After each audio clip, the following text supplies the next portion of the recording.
गाउँमा त अब तर्साउँछ यताउता के ए बाबु तर्साउनु त के चाहियो र नि बेलुका बाबा यति बेला त भनेर घुन्द्रुङ गरिदिन्छ अहिले तर्साउँछ पनि यहीँ आउँछ छ्याउनी भ्याउने कुरा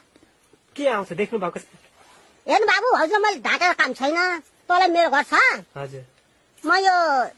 मेरो पिता थैली छैन बाबु हेर्नुहोस् हजुर मैले पराल सन्जो उठाएर फालिरहेकी हुँ हजुर म यो कोदो फत्र फत्र भएर बाहिर पिसा फेर निक्लेँ हजुर पिसा फेर निक्लिँदाखेरि मैले सेतो मुन्छे सर्लाको सेतोको जुन रात थियो हजुर सर्लाको सेतो मुन्छे देखेँ हजुर म बसेको बसै भएँ हजुर त्यही बसेको बसै भएँ उठेर हिँडेँ उठेर पन्ध्र फल हेर्दाखेरि छैन त्यो तर्साकै हो तर्साकै भन न तँ अनि गाउँमा एक्लै हुनुहुन्छ डर लाग्दैन तपाईलाई अब डर लाग्छ बाबु क्यानी बाबु ल भन्नुहोस् त आफ्नो घर छैन बात छैन कहाँ गएर बस्ने भन्नुहुन्छ न कमाइ छ बा